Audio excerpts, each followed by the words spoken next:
में फ़र्क है। ज़्यादातर स्टूडेंट्स सांस लेने और सांस निकालने को रेस्पिरेशन समझते हैं।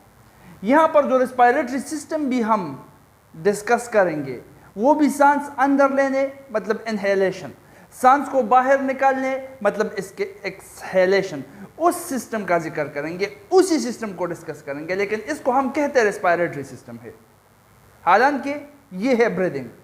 देखो ब्रीदिंग रेस्पिरेशन में फ़र्क क्या है। रेस्पिरेशन होता है सिल के अंदर, ब्रीदिंग हो रहा है सिल के बाहर।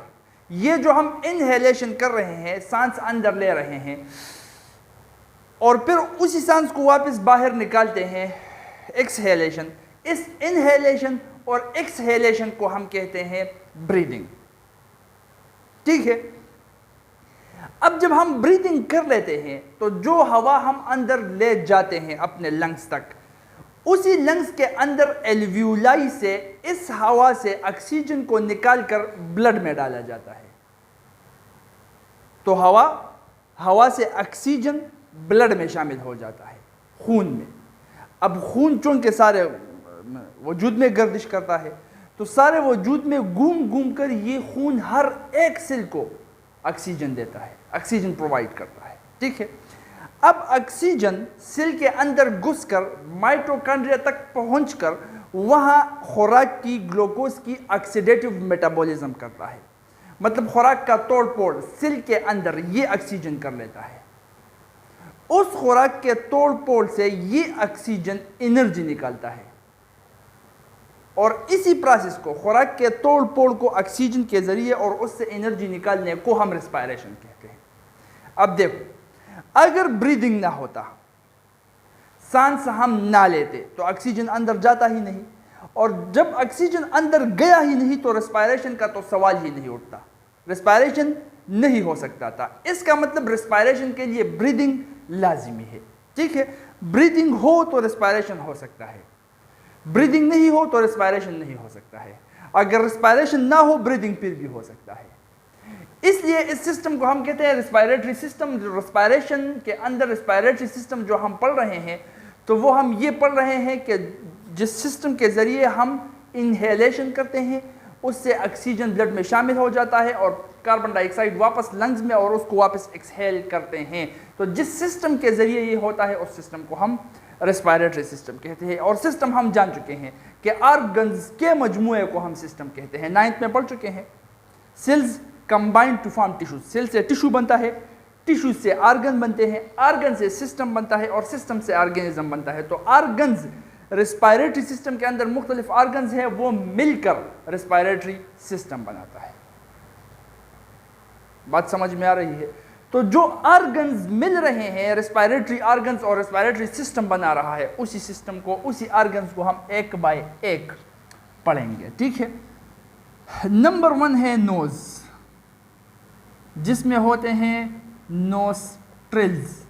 नोज कहता है हम नाक को, जो बचपन में तुम्हारी बहती थी ना, ये इसको हम कहते हैं नाक, नोज। इसमें जो 2 सुराख हैं, इन सुराख को हम कहते हैं नोस्ट्रिल्स। और इन नोस्ट्रिल से आगे जाकर यहां पर 2 केविटीज आती हैं, खाली जगहें आती हैं। उन खाली जगहों को हम कहते हैं नेजल केविटीज, वो भी हम यहां पर लिख लेंगे। ठीक है, nose, nostrils and nasal cavities, ये हुआ ऑर्गन नंबर 1। नोज, नाक, नोस्ट्रिल्स, ये पूरा का पूरा यहां जो दिख रहा है इसको हम नाक कहते हैं, नोज।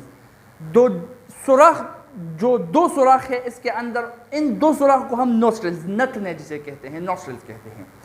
इन सुराखों से आगे जाकर इस नोज के अंदर यहां पर साइनसेस भी हम इसे कहते हैं, केविटीज होती है, खाली जगहें होती है। उन खाली जगहों को हम साइनसेस भी कहते हैं और नेजल केविटीज भी कहते हैं,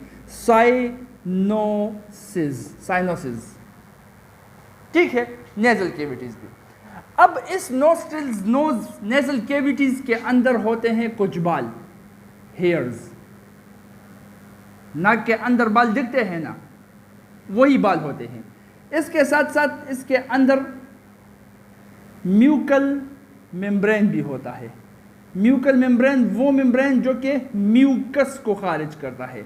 म्यूकस क्या होता है? म्यूकस एक स्टिकी सब्सटेंस होता है, जस्ट लाइक ग्लू, जिस तरह के ग्लू होता है, शरेश, और इसके साथ साथ इसके अंदर सीलिया भी होता है।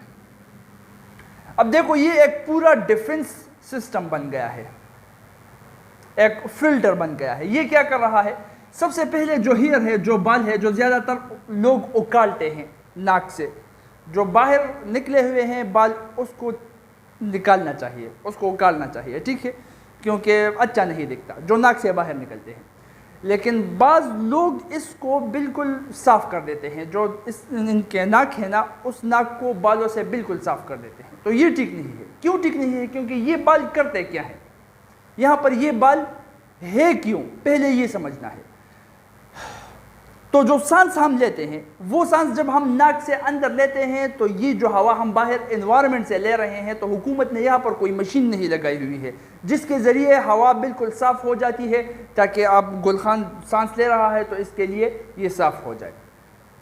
ज़ाहिरी बात है, इसमें डस्ट है, इसमें डस्ट पार्टिकल्स है, इसमें बैक्टीरिया वायरसेस होंगी, मुख्तलिफ गंद बला इसके अंदर होगा, इस हवा के अंदर, ठीक है। तो जब हम सांस लेंगे तो वो गंद बला तुम्हारे अंदर जाएगा, अंदर जाकर तेरा सत्यानाश कर देगा। अब जो डस्ट अंदर जा रहा है, जो गर्द गुबार, जो गंद बला अंदर जा रहा है, इसको रोकना है। इसको रोकने के लिए मुख्तलिफ डिफेंस सिस्टम इंस्टॉल किया गया है मुख्तलिफ तरीक़ों से हमारे वजूद में। तो उनमें एक हेयर, ये बाल भी है जो हमारे नाक के अंदर होते हैं। ये डस्ट पार्टिकल को रोकते हैं, वहीं पर रोकते हैं, जाने नहीं देते। और उस डस्ट पार्टिकल से फिर जो बनता है आपके नाक में, वो आप खूब मुझसे अच्छी तरह जानते हो, ठीक है। तो ये बिल्कुल अपनी नाक साफ़ करना, वो जो एक मशीन आती है जिसके वो ऊंची सी चोंच होती है, नाक के अंदर जा सकता है वो मशीन। बाज़ लोग वही मशीन से नाक के अंदर घुसा कर नाक को बिल्कुल साफ़ कर देते हैं बालों से। तो बिल्कुल साफ़ करना अच्छा नहीं है, जो बाहर निकले हुए हैं उसको उकालना फिर ठीक होगा। तो दिस हेयर, ये बाल जो है, ये आपको डस्ट पार्टिकल से, गर्द और गुबार से बचाता है। नंबर 2 जो है, म्यूकल मेम्ब्रेन म्यूकस खारिज करता है। म्यूकस क्या है? स्टिकी सब्सटेंस है, ग्लू लाइक, शरेश की तरह एक सब्सटेंस है। अब देखो यहाँ पर एक सरफेस पर मैं शरेश लगाता हूँ, ग्लू, और उस पर एक मक्खी फॉर एग्जांपल फ़र्ज़ करो बैठ जाती है, तो वो मक्खी फिर से उड़ पाएगी नहीं। क्यों? वो उसमें स्टिक, क्योंकि वो स्टिकी सब्सटेंस है, तो वो उसके साथ चिपक जाएगी। वो मक्खी, वो मच्छर उससे फिर उड़ नहीं सकता, वापस चिपकेगा। क्यों? क्योंकि उसमें चिपकने का पावर है। जस्ट लाइक दैट, बिल्कुल इसी तरह ये स्टिकी सब्सटेंस है, म्यूकस है। तो जब आप सांस अंदर लेते हो तो कुछ गर्द गुबार वगैरह तो हेयर्स वो कंट्रोल कर लेते हैं, लेकिन जो छोटे साइज के होते हैं, जो हेयर से बच कर निकल सकते हैं, भागने की कोशिश करते हैं, बॉर्डर को क्रॉस करके लंग्स के अंदर जाने की कोशिश करते हैं, उनको ये म्यूकस स्टिकी सब्सटेंस पकड़ लेता है। क्यों? क्योंकि जैसे ही वो पार्टिकल्स आपके नाक के अंदर किसी भी सरफेस को एक बार टच कर ले, तो वहाँ पर ये स्टिकी सब्सटेंस, ये ग्लू लाइक मटेरियल, ये म्यूकस होता है। ये म्यूकस उस डस्ट पार्टिकल्स को अपने साथ चिपकाता है, पकड़ लेता है उसको। फिर चाहे वो बैक्टीरिया हो, चाहे वायरसेस हो, चाहे और डस्ट पार्टिकल्स हो, वो म्यूकस के साथ चिपक जाता है और अंदर फिर जा ही नहीं सकता, ठीक है। तो ये भी एक डिफेंस मैकेनिज्म हो गया। जब चिपक जाता है, इसको वापस बाहर निकालने के लिए और छोटे छोटे बाल होते हैं। ये बाल, इनकी कंपोजिशन इसकी तरह नहीं होती, ठीक है, कंपोजिशन दोनों की अलग है। ये माइक्रोट्यूब्यूल से बने हुए बाल हैं, सीलिया। ये सीलिया इस गर्द गुबार को बाहर वापस निकालती है। This push out dust particles, जो डस्ट पार्टिकल्स म्यूकल मेम्ब्रेन ने पकड़े हैं, अपने साथ चिपका लिए हैं, उसको वापस से बाहर निकालना, बाहर की तरफ निकालना, ये इस सीलिया का काम होता है। ये भी छोटे छोटे बाल समझ लो वैसे ही होते हैं, ठीक है। तो नाक के अंदर ये सब कुछ होता है, बिल्कुल CIA का डिफेंस सिस्टम है, अंदर कुछ जाने ही नहीं देता। इसके अलावा इसके अंदर ब्लड कैपिलरीज भी होते हैं। वो ब्लड कैपिलरीज ये कोशिश करते हैं कि हवा को गर्म कर ले, अगर बाहर हवा ठंडा है तो उसको गर्म कर ले, ताकि लंग्स तक पहुंचने से पहले पहले इसका temperature round about 30 degree centigrade, कम से कम 30 डिग्री सेंटीग्रेड तो हो जाए। ठीक। तो नंबर 1 नोज है। अब इस नोज से, नोस्ट्रिल से हमने हवा खींची, हवा कहाँ जाएगी? नीचे यहाँ पर आएगी। अच्छा, इसके साथ हम ज़्यादा लोग मुंह से भी सांस लेते हैं, मुंह से भी हम सांस ले सकते हैं, जो कि अच्छा नहीं है 2 तरीक़ों से। किसी एथलीट से पूछो तो वो आपको कहेगा अगर मुंह से आप सांस लोगे तो आपका स्टेमिना नहीं होगा। जो एथलीट्स हैं, दौड़े लगाते हैं, रेस करते हैं, लड़ते हैं, NCCA में जो रेसलिंग करते हैं, कुश्ती करते हैं, वो हमेशा अपने नाक से सांस लेते हैं। नेचुरली अब नाक सांस के लिए बनी है। अगर मुंह से लेगा तो उसका स्टेमिना डिक्रीज होगा। यहाँ पर तो हम रेस्पिरेटरी सिस्टम की बात कर रहे हैं, स्टेमिना की तो बात नहीं कर रहे हैं, तो उस लिहाज से कह देंगे। अगर हम मुंह से सांस ले तो मुंह के अंदर ये डिफेंस मैकेनिज्म इंस्टॉल नहीं हुआ है। मुंह का मिसाल बिल्कुल किले के पीछे के दरवाजे जैसा है। आगे के दरवाजे से आना बिल्कुल मुश्किल है। वहाँ पर तलाशी होगी, वहाँ पर चेकअप होगा, वहाँ पर आइडेंटिटी चेक की जाएगी। प्रॉपर बंदा हो तो अंदर जाने की इजाज़त मिल जाएगी, नहीं हो तो नहीं। पीछे की दरवाजे से वो चुप कर आ सकता है, तो मुंह भी बिल्कुल वैसे ही है, पीछे का दरवाज़ा है, इसमें ये डिफेंस मैकेनिज्म नहीं है। तो जब आप सांस लेते हो तो without hairs, without mucal membrane, without cilia, dust, गुब्बार, बैक्टीरिया, वायरसेस दहशतगर्दों की तरह अंदर घुस जाते हैं। There is no checkup. ठीक है, तो मुंह से सांस लेना बेहतर नहीं है, सेहतमंद नहीं है। अब जब हम सांस लेते हैं, चाहे मुंह से ले लें, पीछे के दरवाजे से या आगे के दरवाजे से, मेन गेट से, नोज से, तो सीधा सांस आकर यहाँ पर हमारे गले तक आ जाता है। ठीक है, तो गले का ये ऊपर वाला जो हिस्सा है, ये ऊपर वाला, इसको हम कहते हैं पेरिंग्स। क्या कहते हैं? पेरिंग्स। नंबर 2 पेरिंग्स। अब ये पेरिंग्स दोनों का हिस्सा है। ये आप डाइजेस्टिव सिस्टम में भी सुनोगे, ये डाइजेस्टिव सिस्टम का भी पार्ट है, डाइजेस्टिव पार्ट भी है। और ये आप रेस्पिरेटरी सिस्टम में भी सुनोगे, ये रेस्पिरेटरी सिस्टम का भी पार्ट है। रेस्पिरेटरी सिस्टम के अंदर ये एक पैसेज वे का काम करता है। बस एक पास है, खैबर पास मान लो है, इससे गुजर होता है। ठीक है, लोगों का, सांस का, हवा का, तो हवा का गुजर यहाँ से होता है। तो पेरिंग्स से हवा सिर्फ गुजरती है। ये pharynx respiratory part, as a respiratory part इसका रोल क्या है? ये हवा को गुजरने देता है। ये पैसेज वे है, ये रोड है, ये सड़क है जिसके ज़रिए हवा गुजरती है। इससे गुजरकर ये सड़क क्या करती है? 2 शहरों को आपस में मिलाती है। ठीक है, कनेक्शन का काम करती है। यहाँ से वहाँ पर हम जा रहे हैं तो बीच में कनेक्शन का काम सड़क ही कर रही है, वही सड़क ही है। ये इन नोस्ट्रिल्स को, इन नेजल कैविटीज़ को मिलाती है किसके साथ? लैरिंग के साथ, लैरिंग्स के साथ। लैरिंग्स भी एक पैसेज वे है खुद रेस्पिरेटरी सिस्टम के अंदर।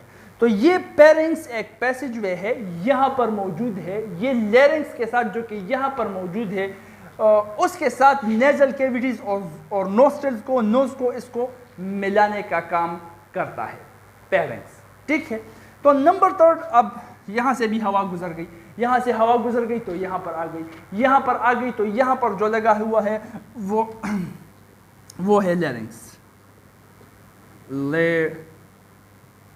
लैरिंग्स।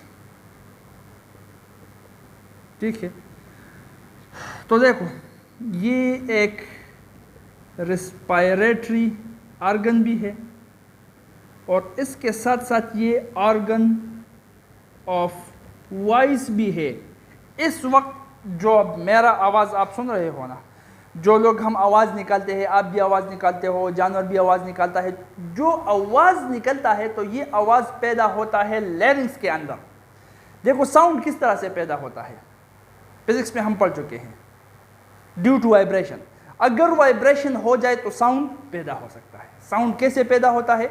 वाइब्रेशन से। वाइब्रेशन के ज़रिए ही साउंड पैदा हो सकता है। Point to be noted. Vibration अगर नहीं हो तो साउंड पैदा नहीं होता। अब जब ये हम साउंड पैदा कर रहे हैं तो इसका मतलब यहाँ पर वाइब्रेशन हो रहा है। ये देखो, मैं जब सांस निकलता हूँ ना, साउंड नहीं था इसमें, अब निकल रहा हूँ, हो, अब साउंड निकल गया। ये साउंड जो निकल गया, असल में ये इस लैरिंग्स के अंदर 2 पर्दे हैं। ठीक है, उन पर्दों को मैंने इन मसल्स के जरिए इकट्ठा कर लिया।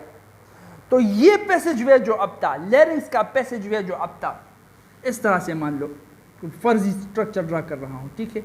ऐसे फाइबर्स, ऐसे दो मेम्ब्रेन्स है, इनको मैंने मसल्स के ज़रिए, अपने गले के मसल्स के ज़रिए इकट्ठा कर लिया जब मैं साउंड प्रोड्यूस करना चाहता था, जब मैं आवाज़ पैदा करना चाहता था। जब इकट्ठा कर लिया तो लंग्स में तो हवा भरी थी।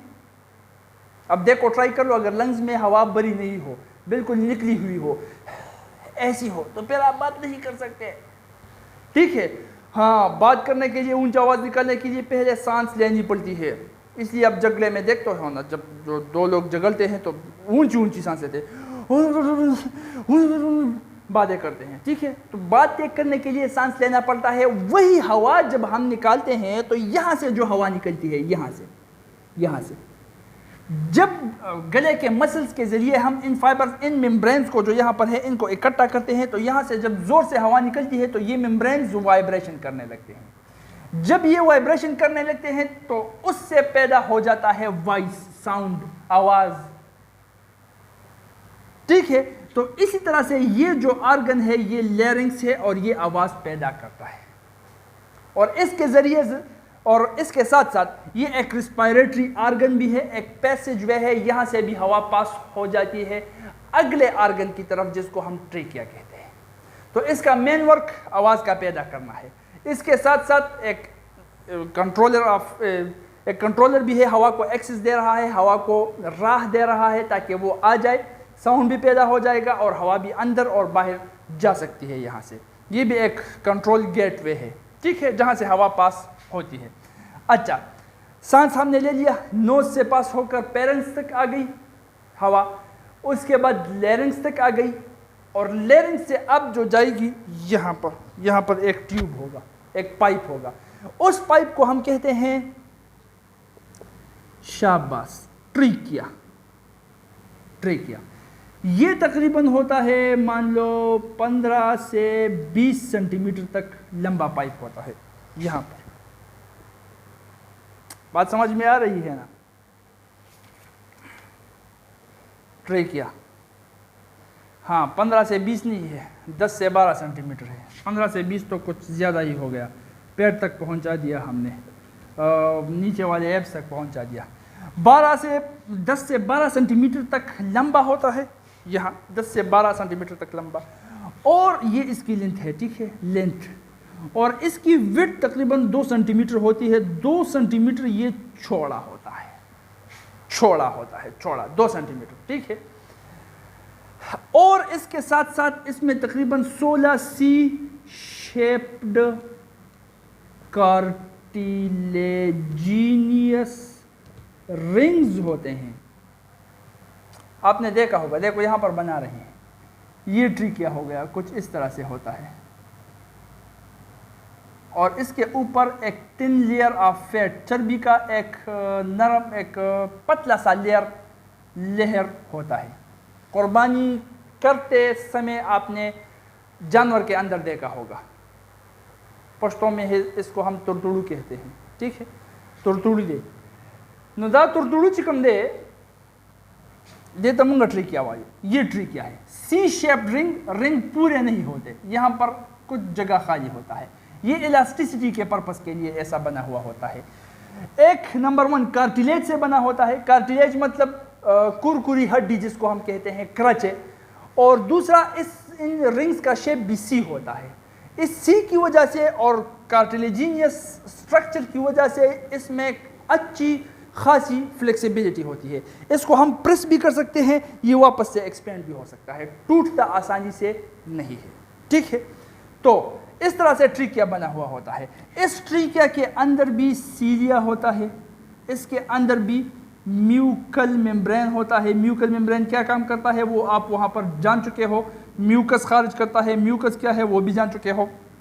तो बिल्कुल इसी तरह का डिफेंस मैकेनिज्म यहाँ पर भी होता है, ताकि यहाँ से जो डस्ट पार्टिकल्स, जो बैक्टीरिया, जो वायरसेस, दहशतगर्द बच जाए, अंदर घुस जाए, उनको पकड़ने के लिए यहाँ पर भी अफवाज पाकिस्तान होते हैं, ठीक है। सीलिया होता है, म्यूकस होता है, म्यूकल मेम्ब्रेन होता है, वो इन तमाम दहशतगर्द को वहीं पर पकड़ लेते हैं। ये म्यूकस पकड़ लेता है, सीलिया बाहर निकलता है वापस से, और वो किस शक्ल के अंदर फिर वापस आता है वो कांसी के दौरान आप जान चुके हो।